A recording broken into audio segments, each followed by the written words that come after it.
তুমি যদি নবীর সঙ্গে মুসাফা করতে চাও তাহলে হক্কানি উলামায়ে কেরামের সঙ্গে মুসাফা করবা। অস্বীকার করার কিচ্ছু নাই।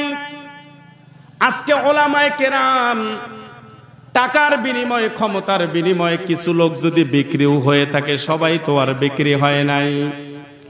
আমি মনে করি জুমার নামাজের দিনে যেইভাবে মসজিদের মেম্বার থেকে উলামায়ে কেরামরা আঙ্গুলের ইশারায় বয়ান করেন, একই টাইমে একই সময়ে এতগুলো মানুষকে নিয়ে বয়ান যে করেন, প্রত্যেকটা মসজিদ থেকে যদি আল্লাহ তাআলার হুকুম মতো যদি হকের আওয়াজ উঠত, বাতিলরা লেজ গুটায়া পালায়া যাইতে জায়গা খুঁজে পাইতো না।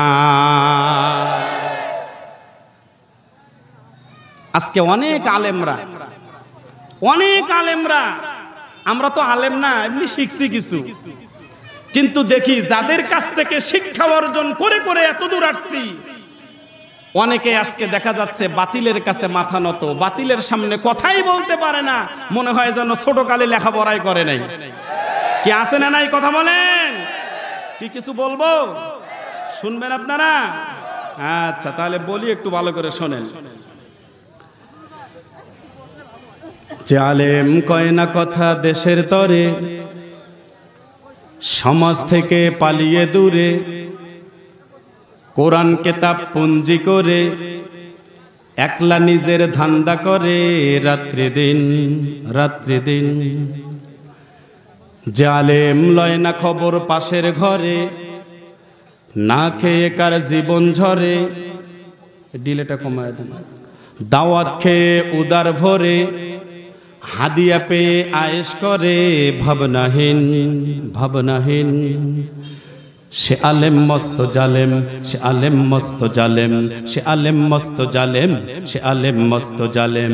যে আলেম কয় না কথা দেশের তরে, সমাজ থেকে পালিয়ে দূরে, কোরআন কিতাব পুঞ্জি করে একলা নিজের ধান্দা করে রাত্রি দিন। যে আলেম লয় না খবর পাশের ঘরে, না খেয়ে কার জীবন ঝরে, দাওয়াত খেয়ে উদার ভরে, হাদিয়া পেয়ে আয়েশ করে ভাবনাহীন।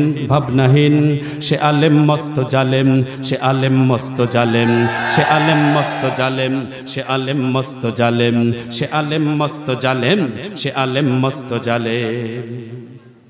যে আলেম এলেমটাকেই তার জীবনে উপার্জনের যন্ত্র বানায়, যে আলেম খোদার কালাম নবীর হাদিস লোক ভুলানোর মন্ত্র বানায়, যে আলেম এলেমটাকেই তার জীবনে উপার্জনের যন্ত্র বানায়, যে আলেম খোদার কালাম নবীর হাদিস লোক ভুলানোর মন্ত্র বানায়, যে আলেম